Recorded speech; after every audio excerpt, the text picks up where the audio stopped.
We are live and on the air on YouTube and Twitch. So welcome everyone to the Foolish Tech Show. It is a lovely Tuesday morning. We are here mainly to provide you with support and answer any questions about our product and services. Of course, if you have any of those, you can jump over to our IRC channel at foolishtechshow.com. We have a couple ways you can join our chat from there. We'll be more than happy to talk directly to you. Otherwise, we'll spend our time talking shop here and about random miscellaneous stuff. You're more than welcome to join in that conversation as well. So welcome, everyone, and how's it going today? It's going well. Thank you for asking. Going well. I'm alive. I'm still setting up my computer from having to reboot last night. It's like every time Windows holds off on repair or restarting for updates, it's like something weird happens with my computer. It's not the same thing. It hasn't been the same thing every time, but sure enough, every month, about the time Windows updates goes through, I have something strange happen to my computer, and I end up having to reboot. And what do you know? When I reboot, it's installing updates. So something is weird about that. So highly recommend you go ahead and proactively reboot whenever My computer rebooted last night too, but I thought you did it. No, I did not. And I set my... That's an application thing too. And as much as you work with dependencies and other things now, or starting to, you really get that idea.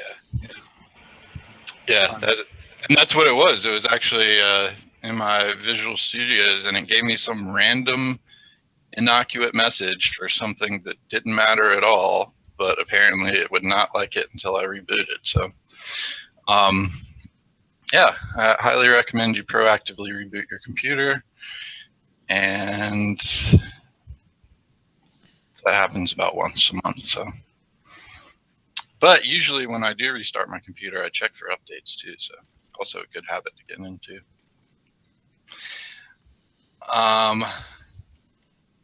Michael, I was wanting to get your opinion on this link. Okay. So they're suggesting that you use the middle name field to track websites that sell your info. I was thinking probably go ahead and do the first name field, if anything. Like, so like essentially like you sign up for something in the first name field, or they're suggesting the middle name field, but I'm saying in the first name field, put in the website's name. And then that way, if you end up getting junk mail or solicitations, they'll ask for Google Strickland or Facebook Brown. Yeah, well, I like your thought there, but the issue with that is there are certain websites whose it's against their usage terms to provide fake information, and technically that puts you in a legal gray area when you go to a They need to suck it because they ask for too much information they don't need anyway. Well, I know, but licensing terms the way they are, you know how it is. You go to a website and you're already agreeing to everything that happens to you. Well, I wasn't even just paying attention to what Brantley was starting off at when he said something to you, but I will say this, that not only is that a great idea and this may defeat Brantley's purpose or whatever, but I was saying the first name field, put their website and then your first name. It's not really that. Not really like you're providing incorrect information. Yeah.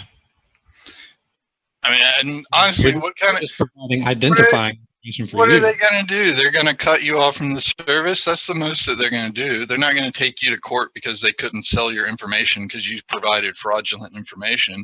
Because I can guarantee you, Steve Jobs has signed up for their website service after his death.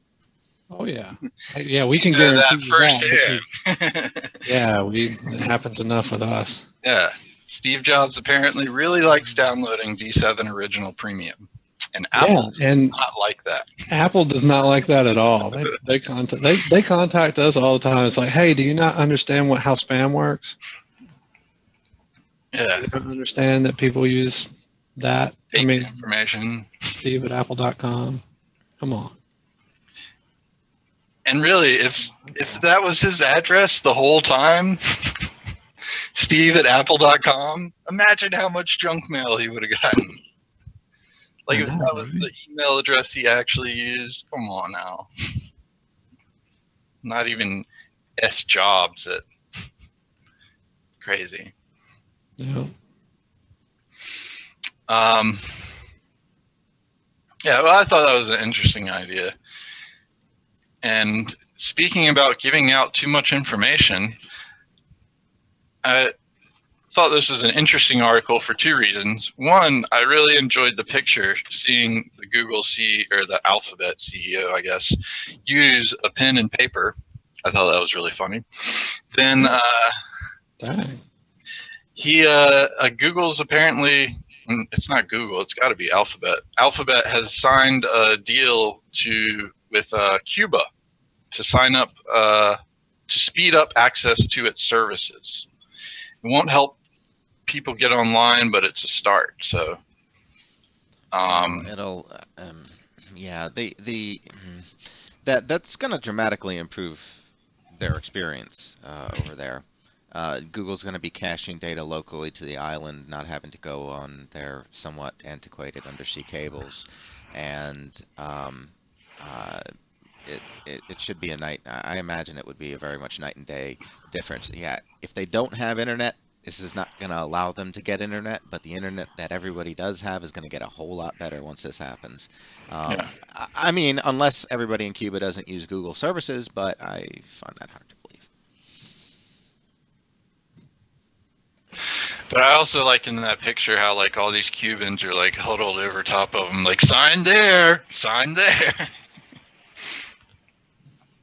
I was thinking if I was the CEO of Google, I probably would not be doing that myself.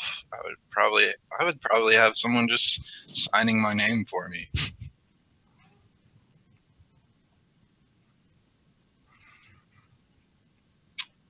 But on following of that news, apparently there was going to be an Alexa smartwatch, but Google bought the startup Oh, nice. instead. So they've bought the startup, and apparently it was actually an ex-Googler that split from Google and started up his own company and was going to do an Alexa watch. And then Google was like, that's too good.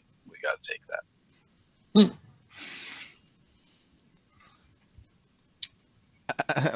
And Okay, looks like wait, I want to trying throw. to build it into Android's Wear.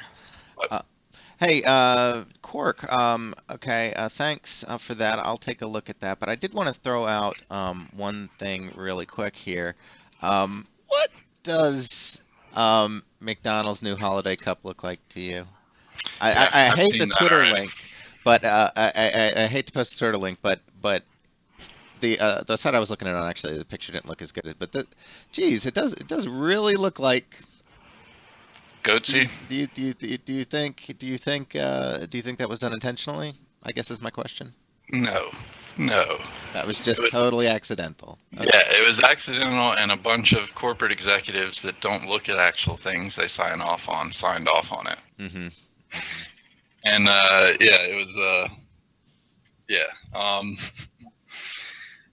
it's like Goatsy, but the female version.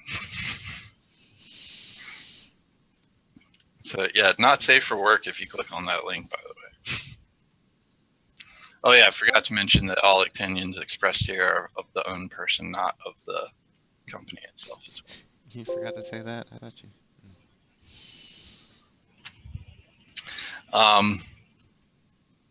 I thought this was cool for any people that are like us road tripping. This is a map that guides you on 50,000 US historic sites.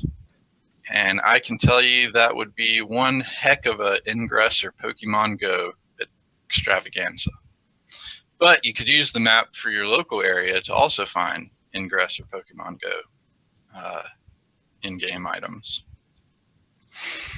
because they usually use historic sites as markers. So, but that's pretty cool, and it's really cool seeing the density of those laid out. Like the East Coast obviously has far more historical sites than the West Coast, and they're sprawled out a lot more. But even still, pretty much all of the U.S. has historical sites, except it looks like some of Montana is missing. It looks like Montana is the most boring historical site state we have.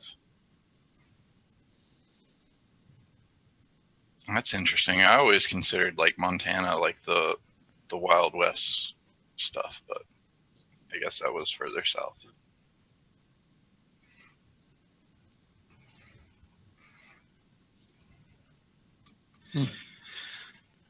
Well, and most people don't like or accept American Express, but apparently they are still doing well off enough because they have updated their employee guidelines to give paid parental leave for mothers and fathers 20 weeks at full pay, plus another 6 to 8 weeks for women who gave birth and require medical leave.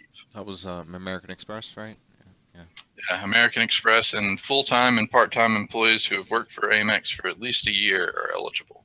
So you can't be having a baby and then go get a job there and expect that. You have to plan this out, get a job at American Express, then go have a baby. And then quit right after. Yeah, you probably shouldn't do that.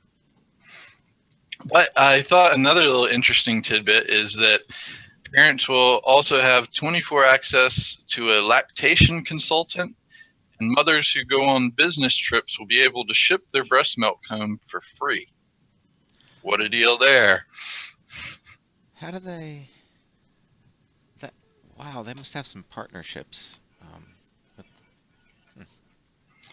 I imagine so. I mean, isn't that the way credit card companies work? They strong arm merchants into accepting their stuff in the first place and then say, we'll give you an even better deal if you let us use all your services for free. Is that how it works? I don't know. Anyway, okay. No, I have no idea how it works. I was just imagining that's how it works because I do know that credit card companies strong arm merchants all the time. Like merchants basically have little to no rights and even end up being the person that has to pay for fraudulent services. Mm-hmm. Yeah, mm-hmm. It's ridiculous. And we've talked about giving kids smart devices and stuff before, but Lifehacker has an interesting article on the Smart Talk. Help you and your kids agree on smartphone rules. So it kind of looks like they break it down as a contract, and you ask them questions, and both of you agree on an answer, and then you follow those rules going forward. How do they get to sue you if this doesn't work out? If my kid was suing me, I'd be very happy that I got a lawyer on my hands.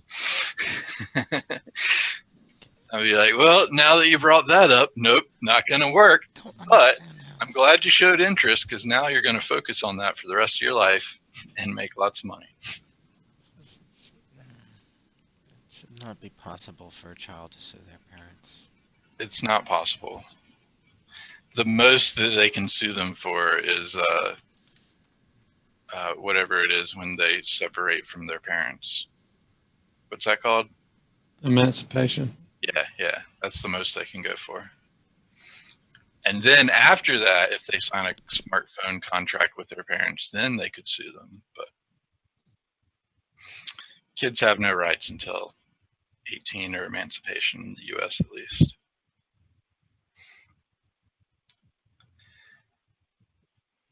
And I thought this was pretty interesting. So Skype has translations, but apparently they also now on a Windows Insider preview build have access to live translations on the phone. So you can be talking to someone in a different language and the text will be written out on your screen like a chat message basically. But you're just sitting there talking to them regularly and you each talk in your own language. I thought that was actually pretty cool.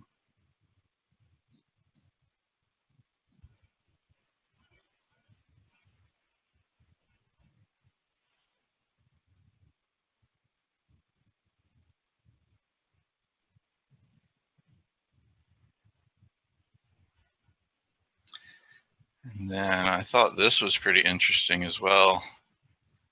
Someone turned a old rifle into a candy dispenser. Hmm. You load up the rifle with candy bullets, and then when it ejects the cartridge,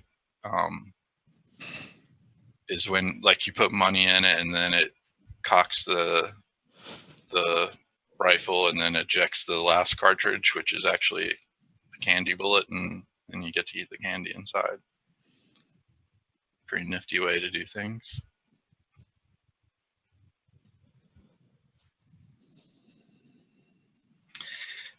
And if for some reason you went out and bought a MacBook Pro that has a touch bar, and you've gotten bored of playing Doom on it, now you can play Lemmings on it.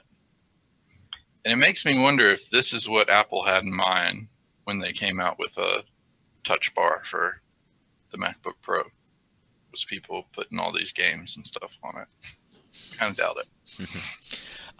Quark, and thank you so much for that link. Yeah, pretty much the rule of thumb there, and he sent me a link regarding astronomy, I guess. So it was about what they thought was a superluminal black. Excuse me, what they thought was a supernova. A supernova event was actually a black hole, and that's the rule of thumb basically that I've seen with the stories. Basically, if it's not a supernova, it's a black hole causing what they're seeing. The bright objects that they're seeing are usually something occurring around the event horizon of a black hole, or an actual star exploding. But the scale of what they noted here was outside the realm of a supernova, at least the way they understand them. So it's likely this alternative explanation. But yeah, those, I love those stories. Just the crazy. I mean, we have such mundane stuff happen here, in our daily lives, and the universe is doing these things all around us. Well, all around us. I mean, I guess it's so far away, but the universe is doing what it's doing all the time, whether or not we're there to observe it. So cool. Thank you. Gee, ouch. I don't know about that. I think the universe stops when we stop looking at it. Yeah, I didn't want to get too philosophical there, but I suppose that is an alternate theory. Does a tree make a sound if in the forest if it falls if no one's there? No, that tree doesn't even exist if no one's there. Certainly one point of view. But what does exist is a unreleased Akira Gameboy title that was just found. Someone came across 4 slightly different copies of mid-development Akira title on Game Boy cartridges, and not very playable.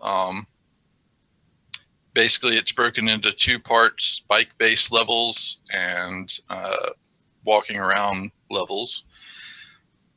But this awesome person is apparently going to try to patchwork together something and then release that so other people can try it out and play around with it, and maybe even develop more for it.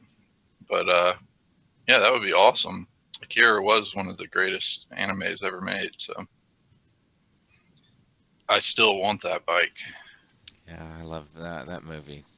Opened my eyes when I was young.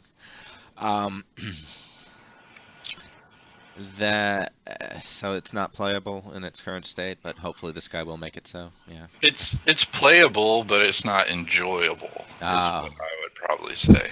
I mean, it's okay. It's not as bad as ET for the 2600, is it? It's a mid-development game, so like I think he said there was like one sound effect that just continues to play over and over for wherever sound effects should go. So, yeah, okay. And then very crumpled music. That sounds definitely doable, though. Correctable. Shoot. Okay, my Windows audio. Sorry about that. Oh, I haven't heard any come over. And then good news for Microsoft, bad news for Apple. Apparently, more people are switching to the Surface than Macs. So they're going from Macs to Surface. Oh, that's because they had a sale. If you they gave Minecraft. them like some sort of discount or something like that or something. I don't have Minecraft for they Mac, right? switched. Like toss your Do they? MacBook in the trash and I you don't know know. But if give they you don't, $100 off the Surface or something. I thought they had some sort of deal.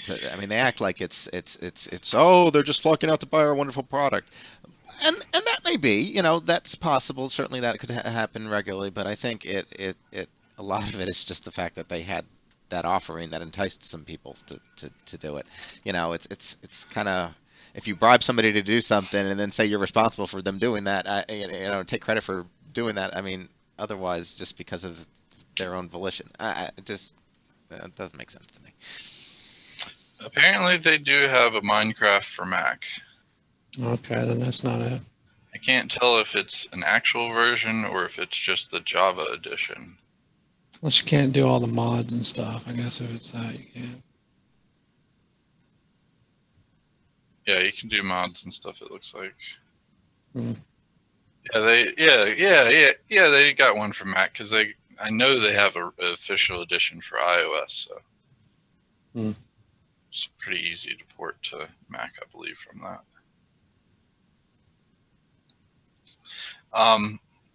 Is that the same digital sundial that I've seen before? That is pretty cool. Not I very saw one useful. of those the other day, somewhere. Oh, hey, Brian.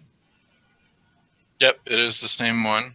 Oh, It yeah. is, it is super cool, but it's not $80 cool, and not very useful, I feel either. Yeah, really? That's not the one I saw. But, yeah. But definitely cool idea. I wonder if there's other like artwork would be pretty cool to do that as like every minute it changes patterns or something. That would be pretty cool.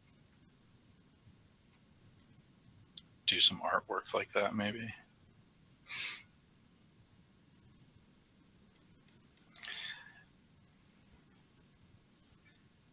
So we've talked about the Magic Leap before, and I think it has been almost a year since we've talked about it.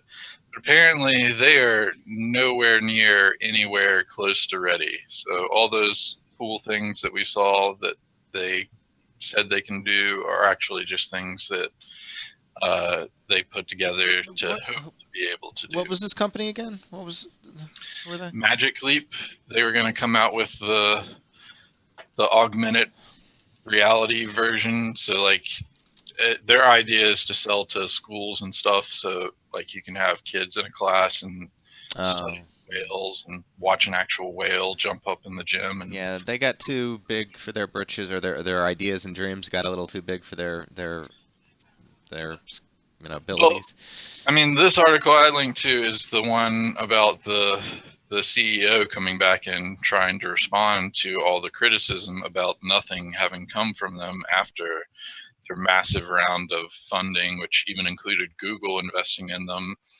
and all their advertisements about, hey, this stuff's going to be amazing, So they're and just taking the we've money and yet to run. see anything come out of it. I thought there was a Not technological according, aspect to it because, not according to the CEO. well, of Apparently, course not.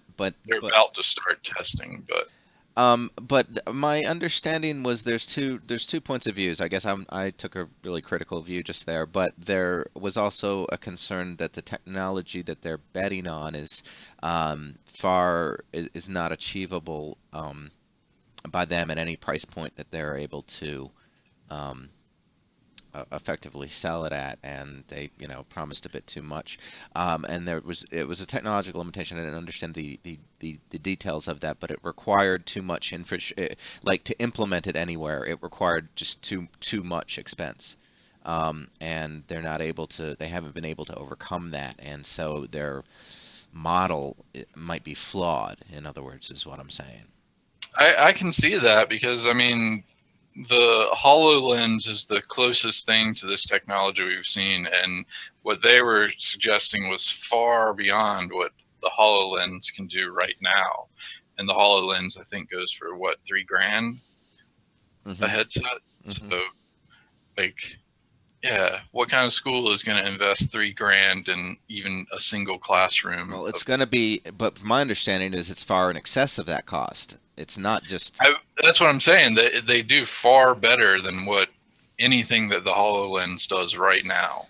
My So understanding is they don't come out have with that. a product though that those are based upon the promises of something that has not come to pass, was my understanding. In other words, they don't even have a demo of a real thing doing what they're saying. And so while the HoloLens really does exist, as limited as it may be, it actually exists. And what they're, you know, like I said, there's some concerns that when will it? If it's been this long with that much funding, how come?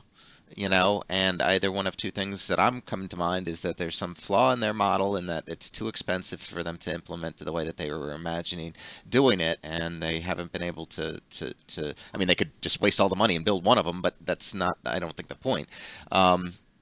Or maybe there is some scam involved in it. There's been a lot of other hypes like, oh, we got this great, turnkey solution where you can have do medical testing and and it's real cheap, and we'll open them up in all the Walgreens across the countries or all the CVS's or whatever they did. And and then what happened to them, when all their tests were flawed and everything else. Well, they're saying that their product equivalent build in their target form factor has been completed, and it's about to begin a larger production run.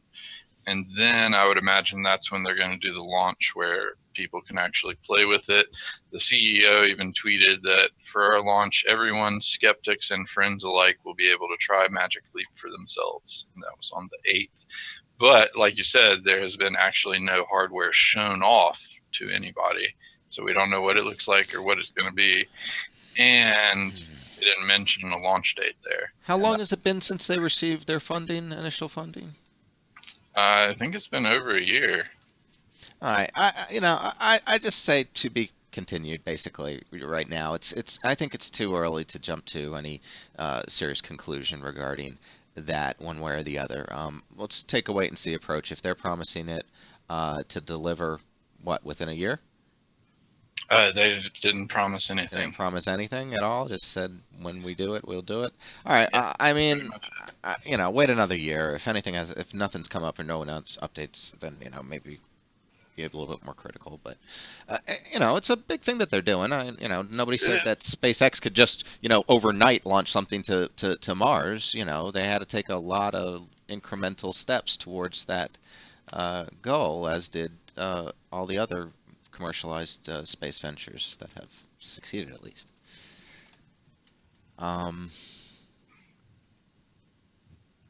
Yep, we'll see what happens. Hey, apparently Apple finally figured out how to make their AirPods work. Oh, there was some concern over that, but that was just that was that last week.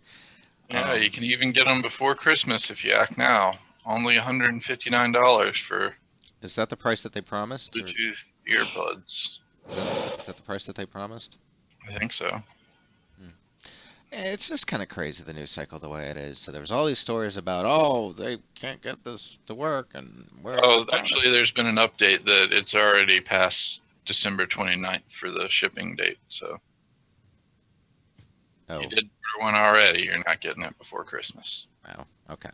All right. So that was the concern, that it wasn't going to be up before the holiday. So basically everything. There have already been some other Bluetooth pods, like earbuds, have come out. Let's see if I can find this. It's just not Apple's. Well, then it's not that big of a deal. Jeez, these stories. No, the Apple ones are supposed to be like highly integrated into iOS. So, like you put down your iPhone and you pick up your iPad and it switches automatically to it. Okay. So basically, just people are impatient and can't wait to get their new gadget. No, come on. If you have a huge launch and you announce these things and then you put them on pre-order and then I agree. Apple should don't have been come able out to with deliver it. that. Yeah. Well, it's been like 4 months since they had their launch of those things. Yeah, that is disappointing. But I would say if you want to do a launch and you want to do it right, sometimes it takes time. And that's the thing, right? I mean, they promised all those things. If they couldn't deliver all those things, I mean, maybe they overextended themselves on the date. But Well, and even just looking at this, this is the best Bluetooth earbuds of 2016, and if you notice that all of them have wires coming out of them and have like that band that goes around the back of your neck. So that's the biggest difference between Apple's and everybody else's, is that theirs are completely self-contained inside the earbuds. I thought I'd seen one that was self-contained, a new version, but well, that's the stem of the whole. That's the whole crux of the problem, though, that Apple had to deal with, and what was delaying them is because all traditional ones, you just transmit to one, of the dongles, and then it's connected to the other one, and that's how and so they can self-synchronize basically. And Apple has to have them both receive the signal and play the sound back synchronously, and intercommunicate between them to make sure that happens. And that little extra icing on the cake or sauce on top or whatever you want to call it is what caused the delay. So basically, that's the consequence. That's the price that the public had to pay for having that cable between the two earbuds removed. Um, but I would argue that simpler design might be better. I mean, having that small little cable between the two earbuds, nobody complains about it currently, really. And I complain about that. That's why I haven't gotten any Bluetooth earphones like that. well, with traditional I mean, if earbuds, I'm gonna have a cable going across the back of my head, I might as well just have a fucking the only cable that I care about, headset. the only cable that's bothered me is the one that plugs into the phone itself, and obviously that's not a problem with Bluetooth. The having those connected to me isn't that big of a deal, I wouldn't think. And certainly the cost, I'm not sure I'd ever spend $160 unless I had It will be fun special when need. people lose one of them. Well, yeah, I mean, there's that as well. I mean, keeping up with it. I mean, that was one of the criticisms I had over the YubiKeys, is that it's kind of hard to keep up with them. They need like something you can push to find them and locate them, Yeah, if you put them in a stack of sticky notes and then throw it away, imagine it is hard to keep up with. Mine's been fairly easy to keep up with. It's always been on my keychain. So. That was my fault. I'm not totally. I do take responsibility of not having put it on my keychain like I probably should have to begin with, but I was concerned about it getting hurt in my pocket. Anyway, My little one even isn't on a keychain, and I haven't lost that. I got something for you. I got some earphones. Let me find these puppies. Hang on. Love this stuff. oh, Well, while he looks for that, if you're not interested in listening to other people's music, there is an archive of free DIY musical instrument plans, so you can just make your own music after making your own product to make music. Oh, those guys. That is a pretty cool electric guitar that they picked out, made out of a cigar box.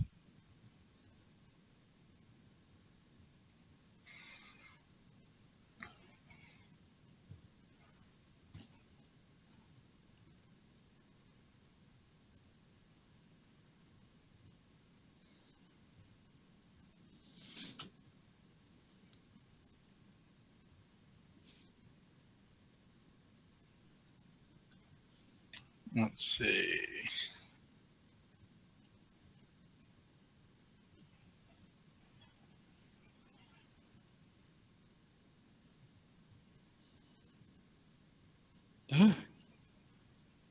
Oh, I even took them off my wish list because I just will never.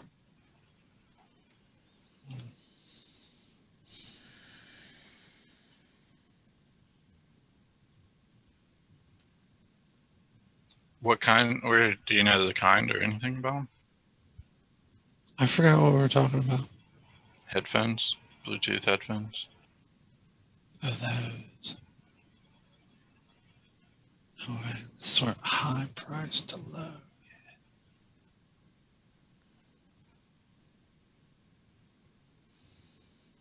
Yeah, never mind. Okay.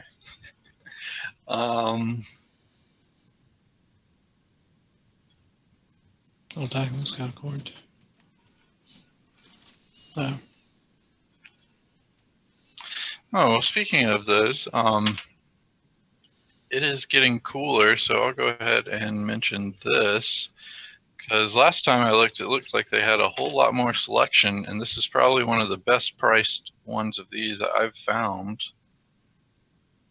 Let's see if I can find it here.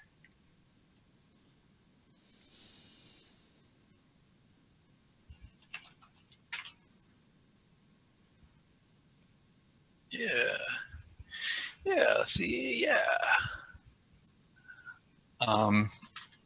If you're looking for a heat up jacket, highly recommend that.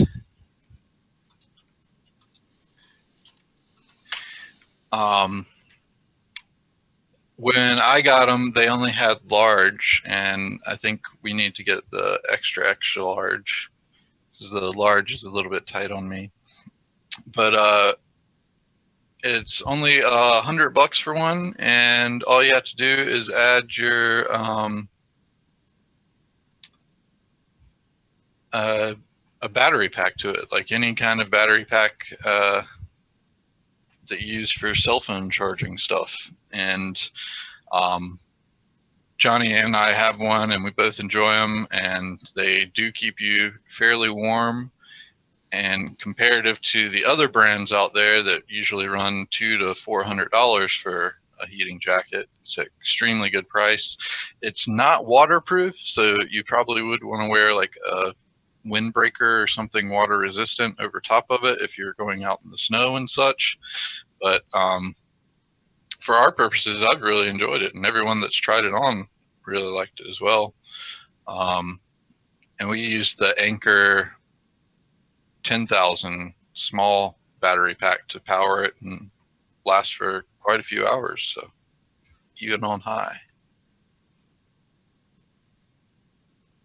Looks like the larger sizes are only available from third-party vendors, though, so I'm not sure if you want to go for those or not.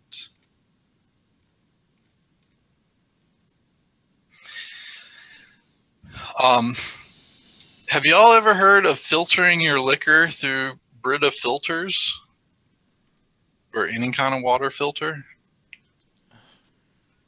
No, why? Yeah, that's how you make bad cheap vodka into good vodka. That's what they say. It takes about 5 filters. Anything more is a waste, and I think 3 will work fine for most people anyway. Yeah, it's old research though. They only did 4 filtrations on this, and they said that if you're going to go through all that work, you might as well just get the next up level of vodka, because with the Brita filter and the liquor, you're getting about the same cost of getting a just regular bottle of vodka. Well, think about this though, and I don't know if what you read says it, and I certainly don't remember if that's what I read before. If it included this information or not, but how good are those filters after you use them 5 times to be reused for the next bottle? See what I'm saying? So it may be a lot cheaper if you can reuse that filter like 30 times. That's true. Although those are not rated for filtering liquor normally, so I imagine you can just go with what's on the box. But from what they were saying, the cheapest of the cheap vodka, which they got Georgie vodka. After 4 filtrations, it was downright palatable. The vodka's aroma dissipated into a mild dirt and forest floor aroma. It tasted round and vaguely sweet, and they call the bottom shelf experiment a middling success.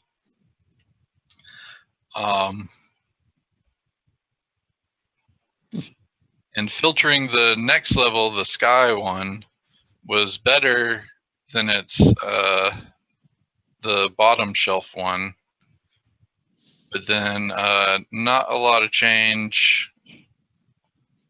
Apparently, it did make it sweeter and more viscous. So maybe there's good things about filtering it no matter what.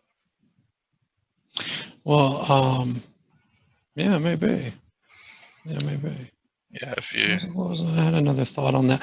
Oh, I think it was Instructables, maybe.com. Maybe it was Make. I don't think it was Make. But it was. I'd read something or saw something like that about building a triple chamber, quadruple chamber kind of thing, so you could do those 3 filtrations at once, instead of just using the pitcher and pouring it back into itself. Which was kind of interesting. There was a little rig. I think they rigged up some pipes or some food grade pipes or something and shoved the filters in there somehow. Eric says he's heard of it and he's seen mixed results. And again, like I was saying, it's usually not as great as purchasing the higher quality vodka. But what I was reading in that article, Eric, is it said that it still made the higher quality vodka sweeter and more viscous, whatever that means. Think thicker. Okay, it's viscosity. Oh, drat! I'm out. So, I'll show you a bottle of vodka for syrup cheap. is particularly viscous. Water not so much. Okay. But anyway, apparently it makes it sweeter, so that's probably good for vodka, even if you get a higher quality vodka. Anything's Mythbusters did an episode on that. Speaking of White Rabbit Project, is wait. Oh. Go ahead. A decent and cheap vodka. It's like right there with the bottom shelf stuff, and I think it's just as good as the top shelf stuff. Better in some cases. Luxusova. Okay. 50% alcohol. Oh, that's the black. Okay. Anyway. My B says carbon filtration makes everything sweeter.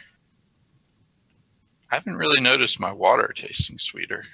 I guess maybe it could. But I was going to say, Project White Rabbit's on Netflix. Has anybody watched that yet? I haven't watched it yet. I just saw it was on there. What is these you speak of? That's like Mythbusters, the 2 main guys had that team of 3 people that did stuff for them. Right. Those 3 people are doing one. Still wanted to work. Okay. Yeah, cool. they're doing one basically like that. Yeah. I think it'll be a good show. Well, it's available now if you want to watch it on Netflix. I kind of do. The only reason I hadn't watched it yet is because I didn't know. Well, let us know what you think. I probably won't get around to watching it anytime soon. I enjoyed Mythbusters. I just was never that big of a fan of it.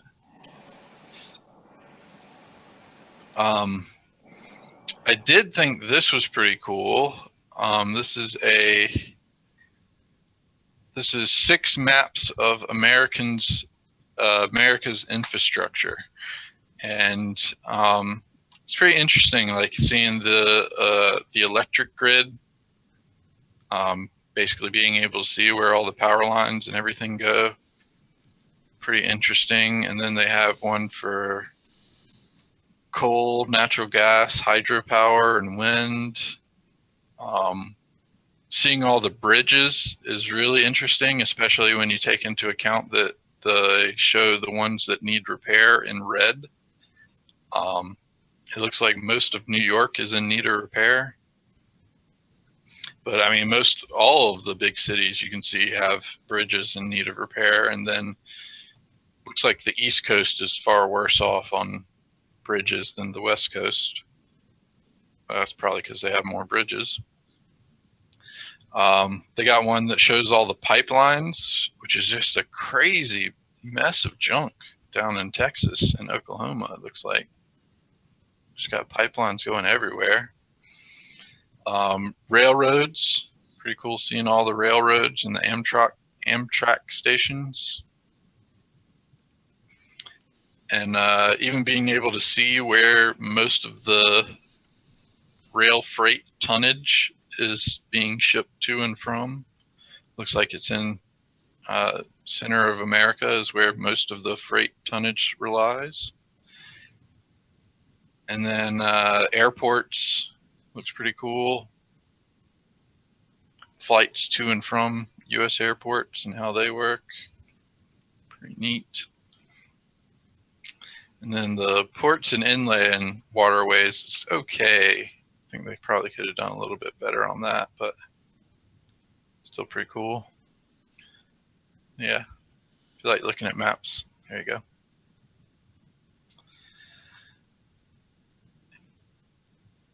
And I thought, oh, this was an awesome project. A terrorist tour guide. Come on, RTM Attack. That's not all you would need for that. Making a pocket EMP. Spell that right. So if you've ever wanted to, oh, that's not the link I should have used for that. Have an EMP in your pocket, you can do so now with that video. Apparently he also made a pocket taser, and that actually looked a lot cooler than the pocket EMP. But you could convert the taser into the pocket EMP. Now that was pretty sweet. So you can have a EMP and a pocket taser. But EMP is interesting, especially with our digital realm now. Being able to fry electronic devices is fairly coveted. And Michael says he really liked this video. Nick, did you ever watch this one? The time zone thing? Oh yeah. No, but I did add it to a watch list. I'll get to it. Share that. That's a good one. Yeah. So he breaks down all the problems with time zones, and I think I had mentioned to Glenn yesterday, or one of the days, he was saying he was an hour off. I was like, that's what time zones were designed for, was to confuse you. It does not to help you tell the time. It does support that quite well in that, and the guy explaining it, there's a very palpable frustration in him. Clearly, he has come across and dealt with this on a first-hand basis before. So, and from the perspective, anyway. It's really cool, and especially now that I'm doing more of the programming and getting into that, it's fun to think about those types of things. You don't need a nuclear detonation for an EMP. One does occur after a nuclear detonation, but basically EMP, you just require a high amount of power creating a magnetic field around it, as far as I understand. If you watch that video, it tells you a little bit more about the details of what you need to do that. But the difference, the reason, it's the thing is that people, when they think of EMP, they think of because of certain movies and some other popular literature. Big bubble going out and spreading out, and you see all your stuff die. Blowing up electronics, just causing everything in your house that has anything to do and been built in the past century is going to explode. Is the idea, but that. Some things like that could happen with a massive enough nuclear detonation, but it's never going to happen with the devices that we're typically talking about or in the videos, the homemade ones and all that stuff. They're nowhere near enough power. They're barely enough power to knock out and take off, our cell phones, let alone to cause permanent long-term damage to certain things. Now, of course, his shielding, but his pocket one took out his multimeter.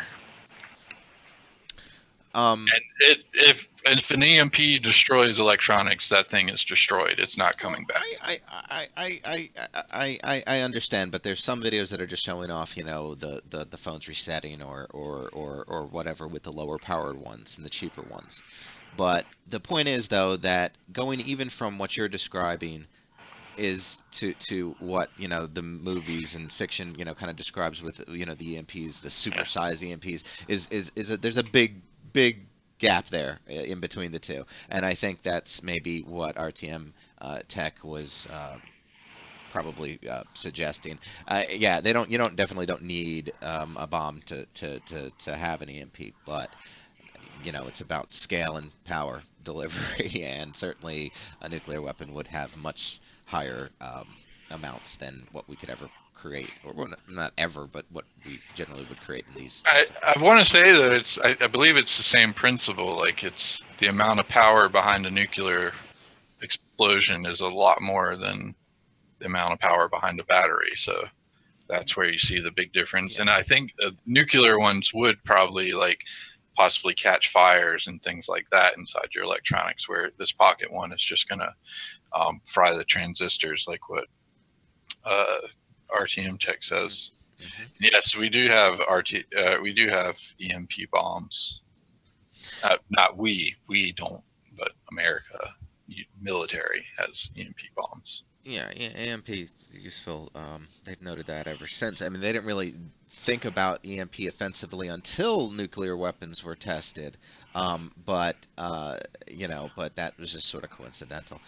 Listen, I switch back to tech for just a half second. I'm always enthralled by the progression and That was a half second. ubiquity. No, please. The ubiquity of the PCI Express interface, and generally we don't think of it as a bottleneck in our systems, but when you start to see motherboards with 6 or 8 even PCI Express 16x slots in them, or you have to wonder, are they being fed appropriately? And I thought this was a really interesting, cool article about scaling. Now, they take a very specific graphics card and they connect it to various generations of PCI Express and various sizes of the interface, and they report the results. Now, something to note, that the results are somewhat close together. There's not a huge difference from the slowest to the highest, but it's significant in the sense that if you are too low, if you're kind of beneath the cutoff threshold for your card, then it's going to be starved. The reason for using the high-end card, as it was, is to be less likely for it to be the bottleneck in any of the tests. And I would probably suggest the tests that are probably more beneficial to the bandwidth, such as the lower resolution tests. I think those are a little bit more telling of some of the differences. But all said and done, you just need what's necessary to feed your card. And that being the case, if you have a different card, it may not require as much bandwidth. It may work just as well at a lower bandwidth. Now, you would never want to change the bandwidth, via settings or anything like that. However, if you are using a motherboard like I suggested, it's possible that some of the slots don't have a full 16x bandwidth going to all of them, even if they are of the 16x form factor. That being the case, some of them might run at 8x, and some of them might run at potentially even at 4x. For instance, I have a 16x slot in my older system, rather, that was 4x for the other one. Dependent upon how many PCI Express devices you have populated otherwise and enabled otherwise. So, in a situation like that, putting a second graphics card into that and running at subpar bandwidth would not have given me the performance benefit I might have seen if that weren't a limitation. So anyway, I just think there's a lot of data in that, and it just goes a good way to explaining the differences in there, the generational differences, as well as the width differences, and how it affects performance. And it doesn't just apply to graphics cards; this applies to any PCI Express device that requires high amounts of bandwidth. So. Okay. Well, with the holidays coming around, I went back and watched JP's Ultra Spiritual Life on Yeah. Christmas, and if you want to watch that, it's pretty fun. If you haven't heard JP before in his Ultra Spiritual Life, highly recommend it. He has excellent satirical viewpoint on things. Oh yeah, I love that guy. He's awesome. Yeah. Then I thought this looked interesting. So apparently there's a movie coming out called The Circle, and not related to The Ring. I was kind of hoping that as I've well seen a myself. movie called The Circle recently. What? Go ahead. But basically it's based on a company taking over every aspect of your life and the bad things that can happen from that. So Oh no, that's not the movie I was thinking. kind of think it's targeting places like Google and Amazon and Apple and showing you Sounds about right. that could happen from this. So I thought it was pretty interesting. It does look like an interesting trailer, and it's got Emma Watson, or wasn't that that girl from Harry Potter? No. No. Oh, I thought she was. No, Emma Watson's a completely different actress, much older than the girl from Harry Potter, I believe. But still relatively young. I'll look her up on IMDb So or that you know, Emma Watson was in Harry Potter. she was? Was she Harami? I thought, was that who I was thinking of, or I I thought she was Harami. think you're right. Hermione? No, that's She was. That's really. what I I'm thought. thinking of somebody else then. I'm thinking of somebody else. Who am I thinking of? I just had to look up her face, but she was. Yeah, that's what I was almost positive. I was right In about. like all the Harry Potters, Michael. Yeah. Oh, I think I was thinking of Emma Stone. Sorry. Yeah.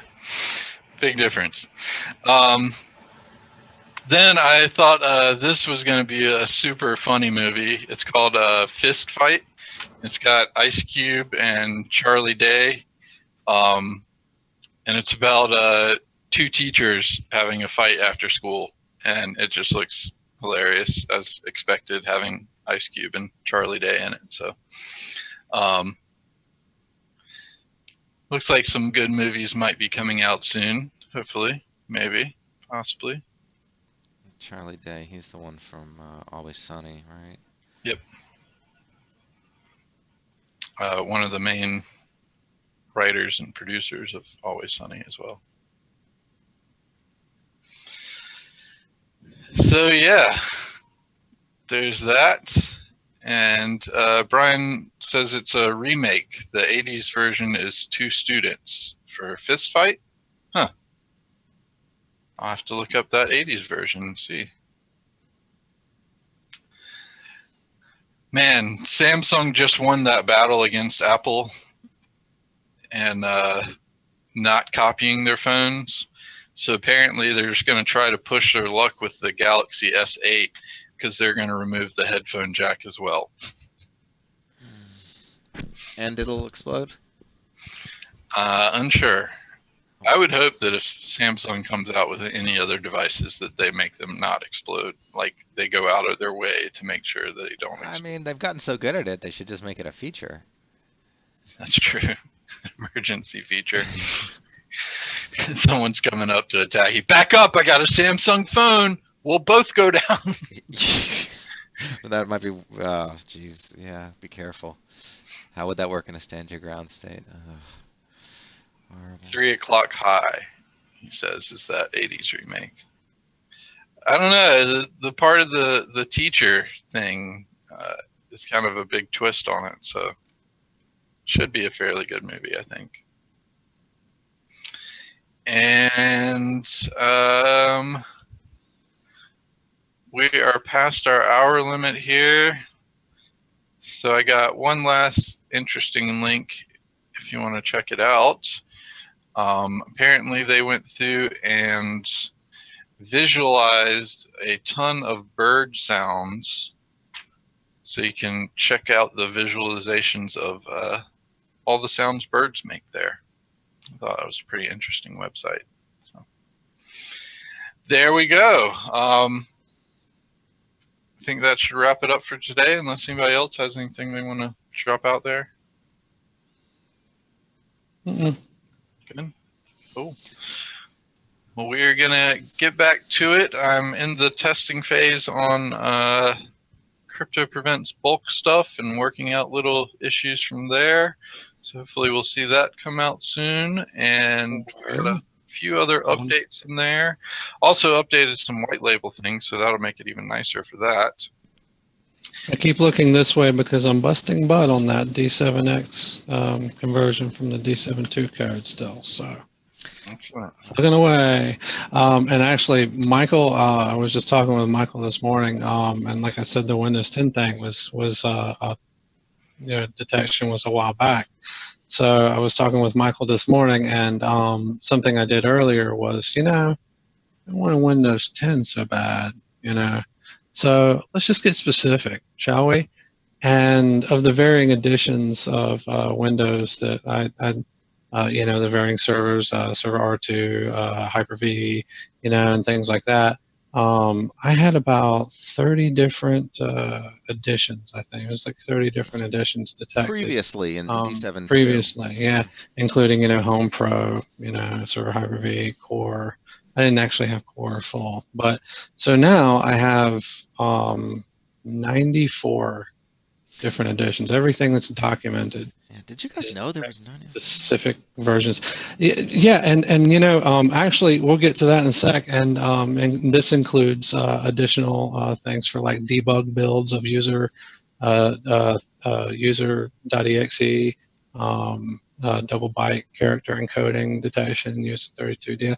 I got all kinds of stuff I'm going to tackle into that Windows version for y'all, so we'll get specific. And what Michael was about to bring up, I think, is actually documented on MSDN, a Windows XP Starter Edition. I didn't think that existed. I'd never heard of that either. There's a Starter Edition embedded in their documentation. I don't think that's right. I think that's just sloppy documentation, but I'm going to go with it for now. Whoa, wait a second. Okay, so this Microsoft article is wrong. Oh, Google. When was this article written? December 2007.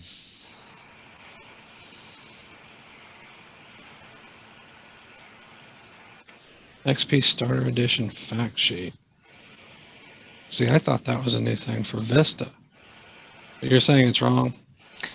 I mean, thought Starter Editions didn't come out until 8. I just to think that it's most people would never see this. That they were limited to certain types of devices. Typically, it wasn't well adopted. And you couldn't run like a couple apps at one time or something. You could only have so many processes open. There are some limitations. I don't know specifically. They might be covered on this sheet. I haven't read it all. It has a maximum of 512 RAM. Oh yeah, okay. You can't even have more RAM than 512 in it. But see, I knew this came out with Vista. I thought it was new with Vista.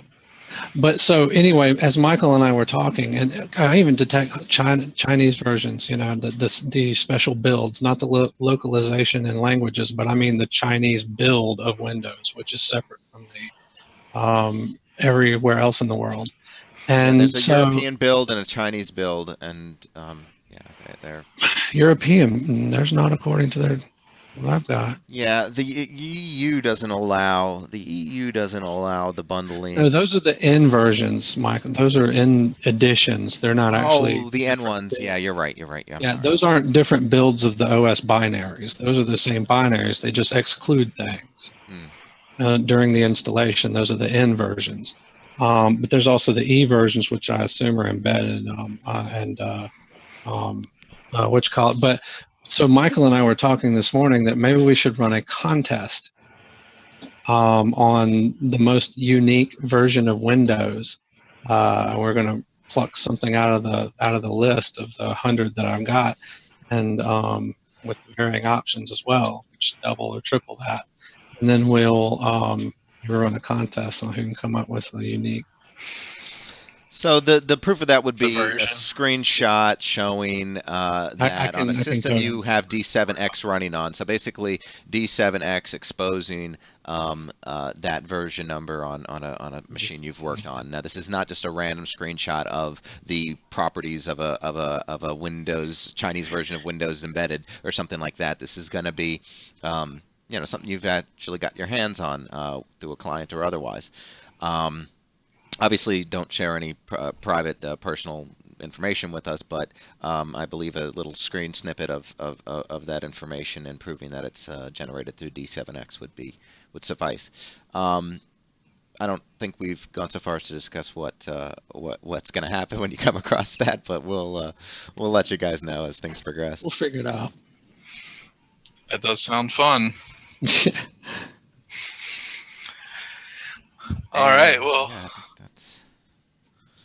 on that, let's go ahead and wrap her up for today. We'll be back at 2 p.m. tomorrow for our Wednesday show. Again, we are here mainly to provide support and answer any questions about our products and services. If you have any of those, you can always contact our support at any time, or you can wait till tomorrow and talk to us directly about it. Hope everyone has a great rest of their week and hope it started out well. And we'll give out Michael's address right after the show. So thanks, everyone, and it's on out, Michael. Okay. Twitch is down.